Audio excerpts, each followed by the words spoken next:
देश प्रदेश की खबरों की शुरुआत करेंगे सबसे अहम खबर के साथ, जो कि है पाकिस्तान से।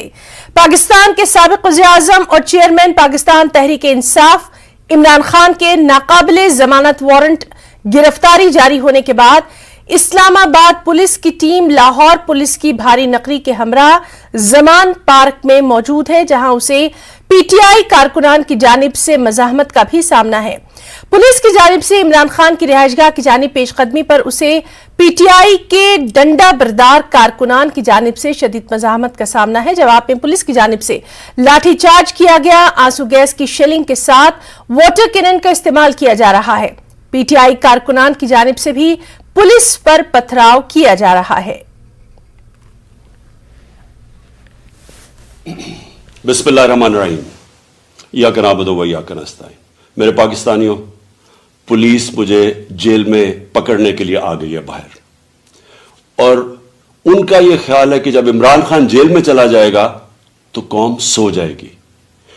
आपने इनको गलत साबित करना है। आपने यह साबित करना है कि जिंदा कौम है। ये मोहम्मद मुस्तफ़ा नबी सल्लल्लाहु अलैहि वसल्लम की उम्मत है। ये ला इलाहा इल्लल्लाह के नारे के ऊपर बनने वाली कौम है। आपने अपने हकूक के लिए, हकीकी आजादी के लिए आपने जदोजहद करनी और निकलना बाहर। देखिए, इमरान खान को अल्लाह ने सब कुछ दे चुका है। मैं आपकी ये जंग लड़ रहा हूं। मैं तो अपनी सारी जिंदगी जंग लड़ी और लड़ता रहूंगा, लेकिन अगर मुझे कुछ होता है या जेल में जाता हूं या मार देते हैं, तो आपने ये साबित करना है कि इमरान खान के बगैर भी ये कौम जदोजहद करेगी, और ये बदतरीन गुलामी इन चोरों की, और ये जो एक आदमी फैसले कर रहा है इस मुल्क के, ये कभी आप कबूल नहीं करेंगे। पाकिस्तान जिंदाबाद। और अब कुछ और अहम खबरों पर नजर डालेंगे। पार्लियामेंट की बात करेंगे, जहां मंगल को राहुल गांधी के लंदन में दिए गए बयान को लेकर जबरदस्त हंगामाराई देखने में आई। एक जानिब हुक्मरान जमात ने राहुल गांधी के जरिए लंदन में की गई तकरीर पर खूब हंगामा किया, वहीं दूसरी जानिब अपोजिशन ने अडानी हिंडनबर्ग मामले में जेपीसी की मांग उठाई। पार्लियामेंट के दोनों ऐवानों में कार्रवाई शुरू होते ही हंगामा भी शुरू हो गया। राज्यसभा में फिर से पीयूष गोयल ने राहुल गांधी के बयान का मुद्दा उठाया। हुक्मरान जमात ने राहुल गांधी से माफी मांगने की मांग की, वहीं अपोजिशन जमातों की जानिब से लगातार जेपीसी जांच की मांग की जाती रही। इटली की प्रधानमंत्री भी कहती है कि विश्व के सबसे लोकप्रिय नेता माननीय प्रधानमंत्री नरेंद्र मोदी जी। आज कोई भी विदेश में जाए तो आज भारत का मान बनता है। ऐसे में एक वरिष्ठ नेता जाके भारत को, भारत के सदन को, भारत के पार्लियामेंट को, भारत की सभी संस्थाओं को, चाहे इलेक्शन कमीशन हो, हमारे न्यायालय जुडिशरी को, हर एक के बारे में इस प्रकार से अगर वक्तव्य थे, इस प्रकार के प्रेजेंटेशन थे, तो मैं समझता हूँ ये देश के लिए बहुत दुर्भाग्यपूर्ण स्थिति है, और उन्होंने माफी मांगनी चाहिए। सदन के अंदर आके देशवासियों से माफी, चेयर से माफी, और सभी हम सब मेंबर्स का भी अधिकार, हम सबका भी प्रिविलेज है कि भारत के पार्लियामेंट की रिस्पेक्ट की जाए। मैं आपसे अनुरोध करूंगा, आप डायरेक्ट करें चेयर से कि उन्होंने माफी मांगनी चाहिए। आप सबको भी दिख रहा है, सदन की कार्रवाई बोल रही है कि इस देश के संसद को कलंकित किया जा रहा है।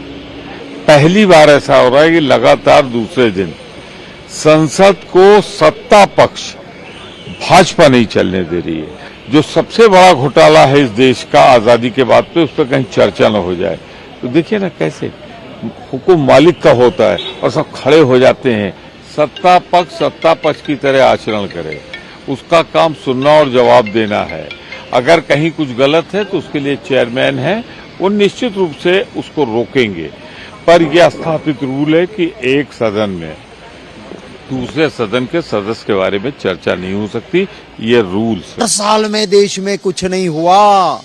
भारतवासी भगवान को कहते थे कि हमने क्या पाप किया कि भारत में पैदा हुए। कहीं जाके कह के आए चाइना में, कनाडा में, कि ये हमारे लोग आशीर्वाद मांगते हैं कि दोबारा जन्म हो तो भारत में नहीं होना चाहिए।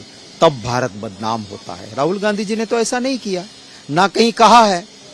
अटेंडेंस की बात करते हैं, देश के सभी प्रधानमंत्री हाउस में बैठते थे, लोकसभा और राज्यसभा में सीनियर नेता कोई मुद्दा उठाते थे तो पॉजिटिव जवाब देते थे, हर मुद्दे पे संज्ञान लेते थे। अटेंडेंस मोदी जी का देख लो, कितने दिन रहे राज्यसभा में, कितने दिन आए वो लोकसभा में, कितनी बार सही बात की, छाती पीटना, सीना तानना, चिल्ला चिल्ला के बोलना, क्या प्रधानमंत्री को शोभा देता है? तो खुद ये शीशे के घर में हैं, दूसरे के घरों पे पत्थर ना फेंके। खबर बिहार से है, जहां के बीजेपी रुकने असेंबली लखेंद्र कुमार रोशन को असेंबली की कार्रवाई से 2 दिनों तक के लिए मुअत्तल किए जाने की मुखालिफत में बीजेपी के अरकान असेंबली ने असेंबली के गेट पर धरना दिया। इस दौरान बीजेपी के अरकान ने जमकर नारेबाजी की, साथ ही लखेंद्र के खिलाफ कार्रवाई को वापस लेने की मांग की गई। अपोजिशन लीडर विजय सिन्हा ने कहा कि तेजस्वी यादव के इशारे पर एक तरफा कार्रवाई की गई है, साथ ही मुअत्तली की कार्रवाई वापस न लेने पर ऐवान से बाइकआउट की वार्निंग भी दी गई है। बेटा को इस तरह से कार्रवाई करके इन्होंने सदन के अंदर गुंडा राज स्थापित करने का, ये भ्रष्टाचारी लोग गुंडा राज स्थापित करना चाहता है। ये लोकतंत्र की हत्या को हम कतई स्वीकार नहीं करेंगे। आसन निरपेक्ष होता है, आसन सत्ताधारी दल के और उप मुख्यमंत्री तेजस्वी यादव जी के इशारे पर जिस तरह से एक्शन लिया गया, वही तेजस्वी यादव जी हो जो नेता प्रतिपक्ष के रूप में आसन को अपने बूटों से रौंदे थे, सिर्फ एक माइक का, जबकि अगला ने कह रहा है कि उन्होंने गाली दिया, उत्तेजना पैदा किया। खेद दोनों तरफ से व्यक्त करनी चाहिए, लेकिन एक तरफा आसन का फैसला होना और ट्रेजरी बेंच के इशारे पर होना, ये दुखद दुर्भाग्यपूर्ण है। जब तक हमारे सदस्य को सदन के अंदर आपस नहीं लेंगे, हम सदन का बहिष्कार करेंगे। बाहर में बैठकर हम पैरेलल सदन चलाएंगे अपना। और वहीं बिहार असेंबली में बीजेपी अरकान ने रामचरितमानस को लेकर वजीर तालीम के काबिल एतराज बयान पर माफी मांगने का भी मुतालबा किया, जिसे लेकर ऐवान में जबरदस्त हंगामा आराई देखने में आई। हालांकि वजीर तालीम प्रोफेसर चंद्रशेखर अब भी अपने बयान पर कायम हैं। ज्ञान कम है, वो कहाँ के प्रोफेसर बने हैं, पूछिए कि आज तक आप सैलरी नहीं उठा पाए हैं। ऐसे फर्जी प्रोफेसर बने हुए हैं ये, कि आज तक सैलरी मिला है आपको? आप किस बात करते हैं? और विधानसभा में शिक्षा की बात करने का समय में आप रामचरितमानस की बात कर रहे हैं। हम लोग तो खुश हैं कि कम से कम रामचरितमानस तो हाथ में लेके मंत्री जी आए ना भाई। जो रामचरितमानस के विरुद्ध बोलते थे, कम से कम सदन में रामचरितमानस को लेके आए, तो हम लोग इससे खुश हैं। जिनको इतिहास नहीं पढ़ना है वो कुछ भी कर सकते हैं। मोहन भागवत का जी ने जब मेरे बयान का अक्षरशः समर्थन कर दिया तो कोई बचा क्या?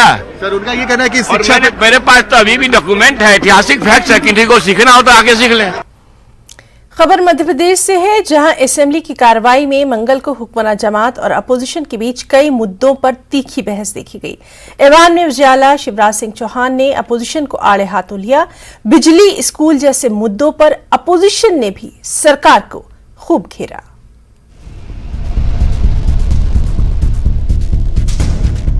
विधानसभा के बजट सत्र में कार्यवाही के दौरान सत्ता पक्ष और विपक्ष में नोकझोंक देखने को मिली। सीएम शिवराज ने विपक्ष को आड़े हाथों लिया और प्रवासी भारतीय सम्मेलन को लेकर कहा कि इसकी दुनिया में तारीफ हुई है। कांग्रेस सरकार का जिक्र करते हुए सीएम ने कहा कि बीजेपी कार्यकर्ताओं पर अत्याचार हुआ। वहीं सीएम सरकार की उपलब्धियों को गिनवाते हुए नेता प्रतिपक्ष गोविंद सिंह के क्षेत्र में हुए काम का ब्यौरा भी देते नजर आए। सीएम ने विपक्ष को स्वस्थ आलोचना करने की नसीहत दी, साथ ही पीएम नरेंद्र मोदी को भगवान का अवतार बताया।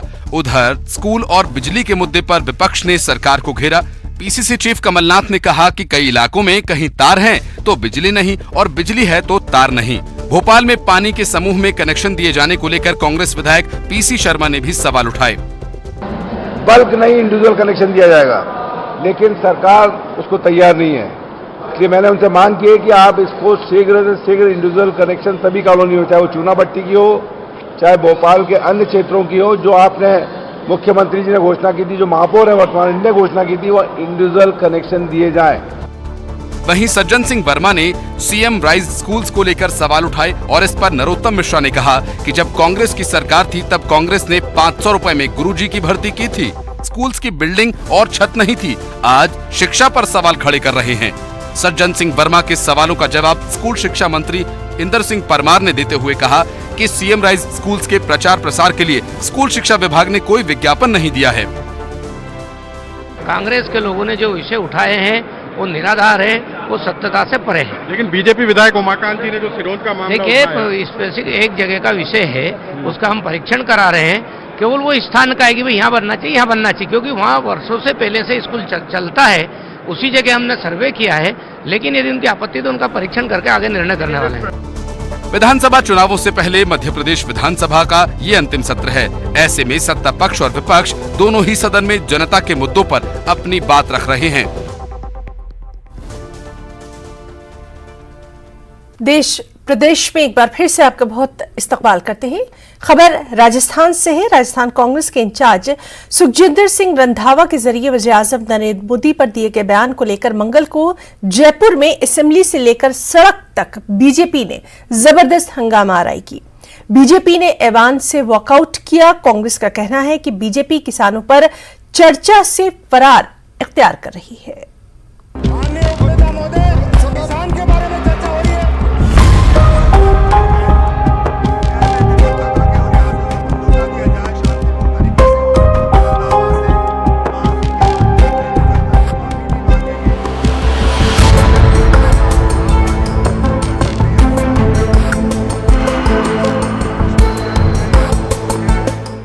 प्रकार की टिप्पणी कांग्रेस के प्रभारी रंधावा ने देश के प्रधानमंत्री जी के लिए की, वो निंदनीय है। मैं और मेरा दल इसके विरुद्ध में बहिर्गमन करते हैं। आप देख रहे हैं किस कदर गैर जिम्मेदाराना तरीके से कांग्रेस पेश आ रही है। इधर शहीद वारंगनाओं का अपमान हो रहा है और इधर देश के उद्योगपतियों का अपमान करने पे तुली है। इनको चंदा मिलना बंद हो गया। साल चुनावी है और सत्ता पक्ष और विपक्ष के हर दांव चुनावी होने का संकेत दे रहे हैं। मंगलवार को विधानसभा सत्र में चर्चा कृषि और पशुपालन की अनुदान मांगों पर हो रही थी, लेकिन बीजेपी ने कांग्रेस प्रभारी सुखजिंदर सिंह रंधावा की पीएम मोदी पर की गई टिप्पणी को लेकर हंगामा शुरू कर दिया। कांग्रेस के प्रभारी रंधावा ने देश के प्रधानमंत्री जी के लिए की, वो निंदनीय है। मैं और मेरा दल इसके विरुद्ध में बहिर्गमन करते हैं। अभी पुलिस कोई एक्शन नहीं ले रही है। उस आतंकवादी ने सरेआम में कहा है कि मोदी को खत्म कर दो, मोदी को खत्म कर दो। उन आतंकवादियों को सरकार ने अभी तक नहीं पकड़ा है। माननीय सभापति महोदय, गंभीर मामला है। आतंकवादी राजस्थान में घुस गए हैं और चुपचाप बैठी है सरकार। ये सरकार चुपचाप बैठी हुई है। आतंक मोदी जी को उनकी हत्या करने का षड्यंत्र, मोदी जी की हत्या करने का षड्यंत्र हो रहा है। माननीय सभापति महोदय, बीजेपी विधायक मदन दिलावर ने सदन में पीएम पर दिए गए बयान को आतंकी घटना बताकर हंगामा किया, तो कांग्रेस की ओर से मंत्री बीडी कल्ला ने मोर्चा संभाला और सदन को बताने की कोशिश की कि रंधावा ने ऐसा कुछ नहीं कहा था। उन्होंने कहा था कि मोदी जी को हराओ, देश बचाओ। उन्होंने मोदी जी को खत्म करने की बात नहीं कही थी। मैं वहीं पर मौजूद था, लेकिन बीजेपी कुछ भी सुनने को तैयार नहीं दिखी। उन्होंने ये कहा था कि मोदी जी को हराओ, असली जनता के विरोधी है और देश को बचाओ। बोलिए, आप बोलिए। सभापति महोदय, उन्होंने मोदी जी को खत्म करने का नहीं कहा था, बिल्कुल नहीं कहा था। बीजेपी विधायकों के हंगामे पर सभापति जेपी चंदेलिया ने सभी को शांत करवाने की कोशिश की। सभापति ने कहा कि किसानों के मुद्दे पर चर्चा हो रही है, इसे होने दीजिए, लेकिन बहिष्कार का मन बना चुकी बीजेपी मानने को तैयार नहीं थी। किसान के बारे में चर्चा हो रही है, किसान के बारे में चर्चा हो रही है, किसान के बारे में चर्चा हो रही है। कृपया सुनिए, किसान के बारे में चर्चा हो रही है, किसान के बारे में चर्चा हो रही है, खेती बाड़ी के बारे में चर्चा हो रही है। आप सुनिए, राजस्थान विधानसभा की प्रक्रिया और कार्य संचालन संबंधी नियमों में यह प्रावधान है कि अखबार की कटिंग के आधार पर कोई बात यहाँ नहीं रखी जा सकती। मैं वहाँ मौजूद था, उन्होंने कोई ऐसी बात नहीं कही, इसलिए कृपा करके इनको कहो अपने स्थान पर बिराजें। हो गया प्लीज, हो गई बात, आप प्लीज अपने प्लीज। इसी बीच सीपीएम विधायक बलवान पूनिया ने भी बीजेपी के रवैये पर नाराजगी जताई और कहा कि सोमवार को आदिवासियों की बात हो रही थी तो इन्होंने हंगामा किया। आज ये किसानों पर चर्चा नहीं होने देना चाहते, लेकिन सभापति महोदय, माननीय उपनेता महोदय, किसान के बारे में चर्चा हो रही है, इनको सभापति महोदय, जिस प्रकार की टिप्पणी कांग्रेस के प्रभारी रंधावा ने देश के प्रधानमंत्री जी के लिए की, वो निंदनीय है। मैं और मेरा दल इसके विरुद्ध में बहिर्गमन करते हैं। आपको बता दें कि कांग्रेस प्रभारी सुखजिंदर सिंह रंधावा ने सोमवार को पार्टी के कार्यक्रम में एकजुट होकर बीजेपी और पीएम मोदी के खिलाफ लड़ाई की अपील की थी, जिसके बाद बीजेपी कांग्रेस पर हमलावर हो गई। बीजेपी इस बयान को ब्रिटेन में भारतीय लोकतंत्र पर दिए उस बयान से भी जोड़ रही है जिसमें उन्होंने पीएम मोदी पर विपक्ष की आवाज को दबाने के आरोप लगाए थे। सचिन कुमार, न्यूज 18 राजस्थान। खबर आंध्र प्रदेश से है, जहां कानून साज असेंबली का बजट सेशन मंगल को शुरू हुआ। गवर्नर अब्दुल नजीर ने पहली बार असेंबली से खिताब किया। गवर्नर ने अपने खिताब में कहा कि उनकी हुकूमत मुकम्मल शफाफियत से काम कर रही है और गरीबों के लिए फलाही स्कीमें चलाई जा रही हैं। उन्होंने ये भी कहा कि हम नवरत्न और तरक्याती फलाही स्कीमों को तरजीह दे रहे हैं और बदउनवानी के बगैर तमाम मुस्तहिक अफराद बराह रास्त इससे मुस्तफीद भी हो रहे हैं, जिसकी वजह से वो 4 साल से गुड गवर्नेंस दे रहे हैं। तमाम अहले इस्तिफादा कुनंदगान के लिए फलाही स्कीमें ज़रई और सनती खिदमात के शोबों में काबिल जिक्र तरक्की कर रहे हैं, जिसके बाइस एपी इक्तिसादी तरक्की में सबसे आगे है। उन्होंने स्कीमों का जिक्र करते हुए कहा कि मनाबडी नीडू स्कीमों के साथ तालीम के शोबे में इस्लाहात किए जा रहे हैं। वाज़ेह है कि पूरे गवर्नर के खिताब के दौरान बुनियादी तौर पर 3 दारुल हुकूमतों का मौजू नहीं रहा। feel very happy to mention that my government during the past 45 months has implemented several schemes in a transparent manner by transferring an amount of rupees 1.97 lakh crores through DBT mode directly into the bank accounts of the needy. Rajasthan में popular front of India PFI की पुरतशद्दुद इंतहा पसंदी और एजेंडे से मुताल्लिका cases की जांच के अहम हिस्से को एनआईए ने पूरा कर लिया है। इसके बाद एनआईए ने 2 मुलजिमीन के खिलाफ चार्जशीट दाखिल की है। उनके खिलाफ सितंबर 2022 में मुजरिमाना साजिश की जांच के तहत दर्ज की गई। ये साजिश पीएफआई लीडरों और कैडर्स ने शिद्दत पसंद और मुस्लिम नौजवानों को हथियारों की तरबियत के जरिए हिंदुस्तान में अलग अलग बरादरी के बीच खाई पैदा करने के मकसद से रची थी।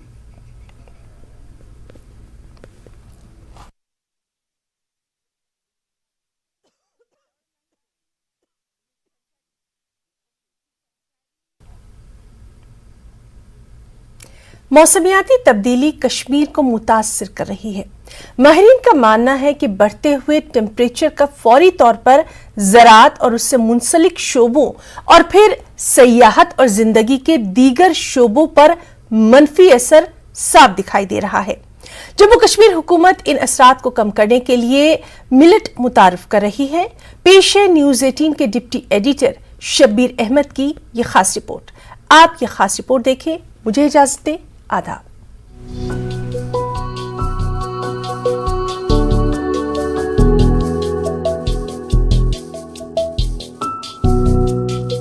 डल झील के किनारों पर वाक़ई जबरवन पहाड़ी मौसम बहार के इख्तिताम तक बर्फ से ढकी रहती थी, लेकिन इस मौसम सरमा की बर्फ सर्दियों में भी बमुश्किल पहाड़ियों पर ठहर सकती है।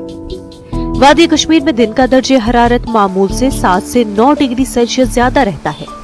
दर्जे हरारत में इजाफे की वजह से फलदार दरख्त के फूल जल्द खिलने लगे हैं। बादाम और कुछ दूसरे फलों के फूल पूरी तरह खिल गए हैं। जल्द फूल आना बहुत से लोगों के लिए परेशानी का बाइस है। किसान सबसे ज्यादा परेशान हैं।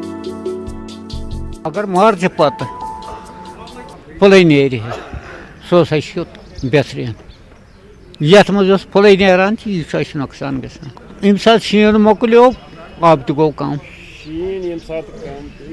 यम सात शीन गो आब तो गो कम यपर आब फैसिलिटी सह कम गसान। ये सिर्फ फूलों या फसलों के नुकसान के बारे में नहीं है। पिछले साल कश्मीर में बागबानी की पैदावार की अच्छी कीमत नहीं मिली थी।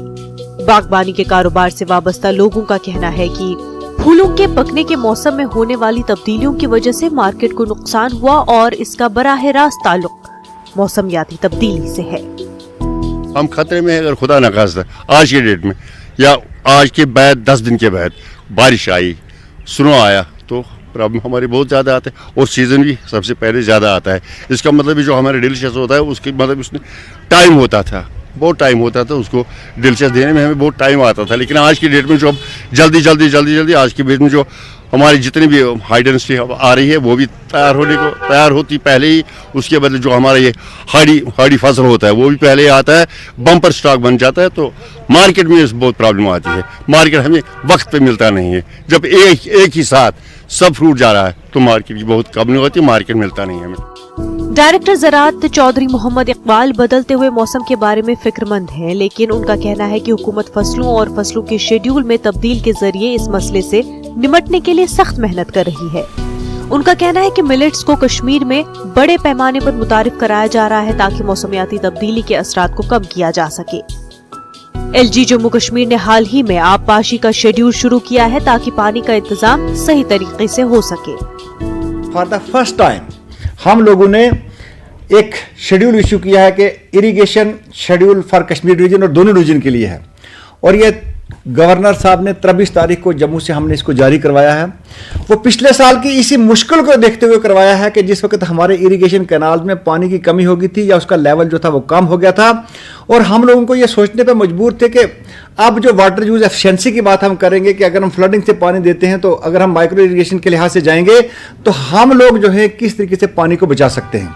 आपको ये जान के खुशी होगी कि 2023 जो है इसको ईयर ऑफ द मिलेट्स मनाया जा रहा है और हम 18 तारीख को फॉर द फर्स्ट टाइम है कि कश्मीर के अंदर भी और मिलेट्स की जो वाटर रिक्वायरमेंट है वो आप जानते हैं कि इसकी वाटर रिक्वायरमेंट बहुत कम है और यही जो मैंने पहले आपसे जिक्र किया था कि इकदाम किए गए हैं इसी चीज को मद्देनजर रखते हुए कि ये जो ग्लोबल वार्मिंग हो रही है इसका इम्पैक्ट क्या होगा, हमारा क्रॉपिंग सिस्टम क्या होगा, इन्हीं मिलेट्स को इसके बीच में हम ऐड कर रहे हैं और 18 तारीख से लगातार हम किसानों के बीच में मिलेट्स का सीड जो है दस्तयाबी तो हमारे पास है लेकिन उनको फराहम करने के लिए हम पूरे तरीके से कोशिश कर रहे हैं कि किसानों के बीच में वो भी दिया जाए।